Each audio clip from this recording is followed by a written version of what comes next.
ថ្ងៃនេះខ្ញុំបានកើតជាថ្មីពីផេះលើកនេះគ្មាននរណាម្នាក់អាចរារាំងខ្ញុំបានទៀតទេ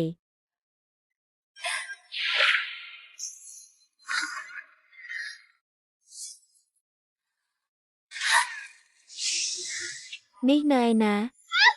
ខ្ញុំជាលោកតាបៀមិញដែលគេខ្លាចោអាគ្រប់គ្នានៅក្នុងពិភពដាំដុះអមតៈខ្ញុំបែរជាបានធ្លាក់មកលើរាងកាយនារីដែលមានឈ្មោះដូចគ្នានេះទៅវិញរាងកាយដើមគឺជាកូនស្រីបង្កើតរបស់អាគមហាមៀតជុកក្នុងគោហ្គេងឈួនប៉ុន្តែដោយសារមាតាក្មេងស្លាប់ដោយសារសម្រាលកូនពិបាកហើយត្រូវបានគេចាត់ទុកថាជាមនុស្សមានវាសនាមិនល្អត្រូវគេបញ្ជូនទៅជនបទក្រោយមកបានជួយសង្គ្រោះព្រះអង្គម្ចាស់ទី3ដោយចៃដន្យក៏ត្រូវបានគេនាំត្រឡប់មកដំណាក់អាគមហាមៀតយូវិញតែមិននឹកស្មានថាត្រូវប្អូនស្រីឈឺលេងឈួនច្រណែនឈ្នានេះបានដាក់ថ្នាំស្នេហ៍ឃុំឃាំងនៅកន្លែងលក់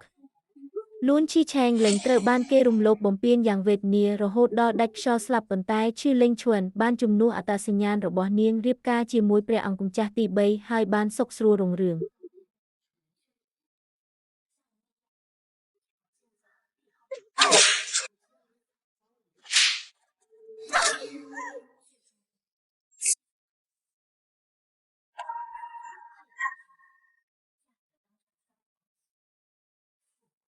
ពេញមួយជីវិតការដាំដុះអមតៈបរាជ័យក៏មិនអីដែរបែរជាមកជួបនឹងរឿងរំខានបែបនេះទៀតបងស្រី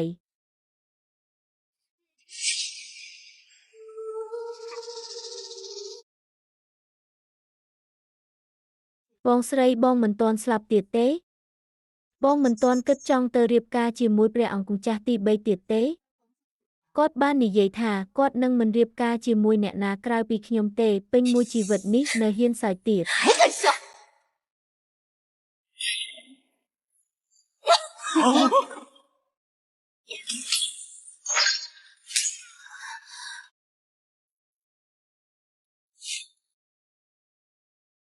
ឈោថ្មឹងធ្វើអីទៅសម្លាប់នាងឲ្យខ្ញុំទៅអា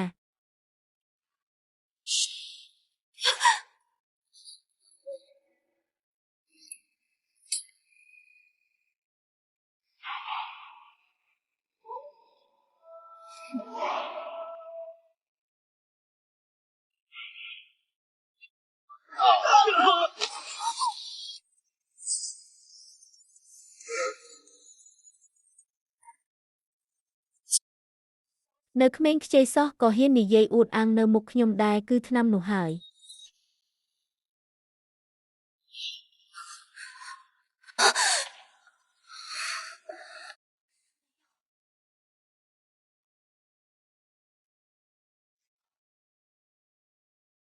ប្លង់គន្ធីអរូបមិនក៏មានប្លង់ដ៏ជ្រៅបែបនេះនៅទីនេះមិនបាច់ខ្វល់ទេបំផ្លាញវាសិនចាំនិយាយ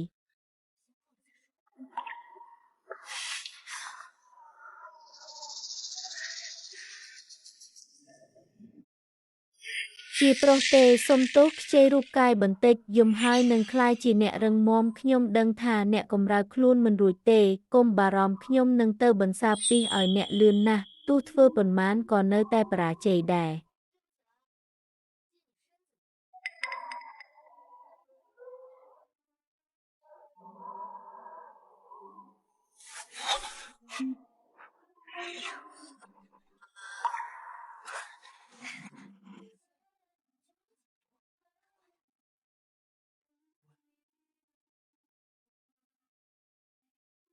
ចាំខ្ញុំនឹងធ្វើ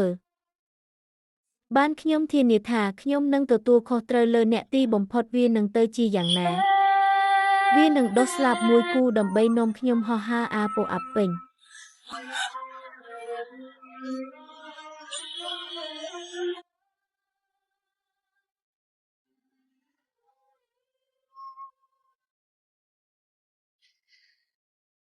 បងប្រុសតូចជួយជីវិតមនុស្សម្នាក់ប្រសើរជាងសាងសង់7 ជាន់បើមានឱកាសខ្ញុំប្រកាសជានឹងតបស្នងអ្នកវិញព្យាបាល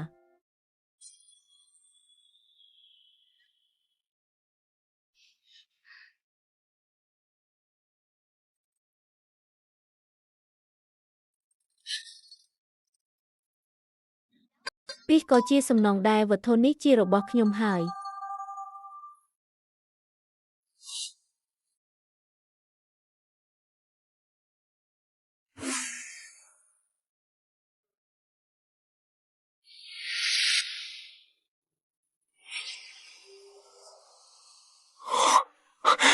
មេភូមិអ្នកឆ្លងផុតគ្រោះមហន្តរាយមិនទាន់ជាសះស្បើយក្នុងរយៈពេល3ខែទៀតទេហេតុអ្វីឥឡូវអាចកម្រើកបានហើយរោគស្រីម្នាក់មិញនេះមេភូមិនារីដែលអ្នករកនោះគឺរោគមិនឃើញវិញ្ញាណ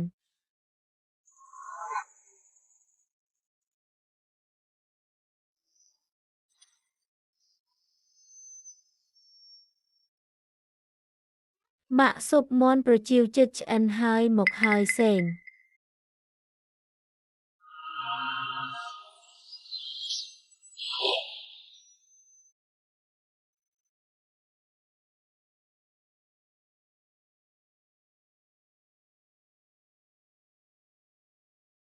បើជំនាញធ្វើម្ហូបរបស់ឯងពិតជាកាន់តែរីកចម្រើនសេនបាវនឹងធ្វើម្ហូបឆ្ងាញ់ជាច្រើនទៀតឲ្យម៉ាក់ចាំបន្តិចខ្ញុំទៅយកស៊ុបមាន់មកទៅចុះស្រួល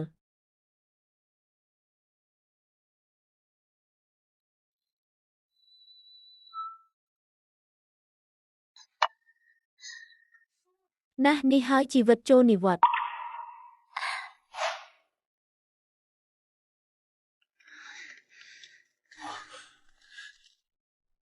កញ្ញារាវរកពេញភ្នំហើយក៏រកមិនឃើញផ្កាជីងសិនពណ៌ស្វាយទេឯណោះមានផ្សែងភ្លើងប្រហែលជាមានផ្ទះមនុស្សហើយទៅសួរគេបន្តិចទៅ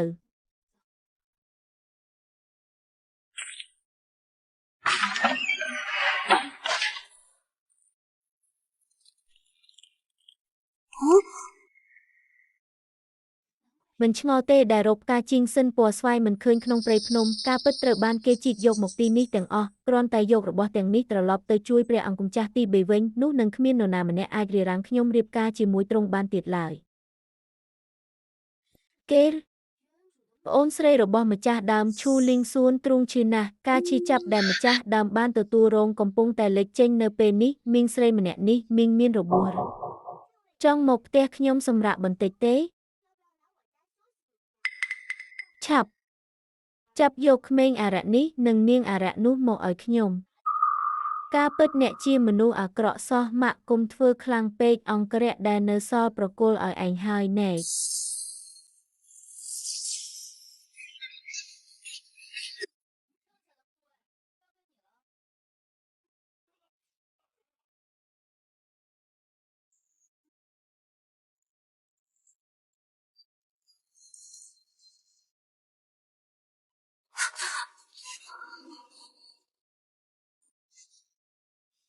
ស្រីឯងហ៊ានធ្វើបាបខ្ញុំឬមកទៀតហើយ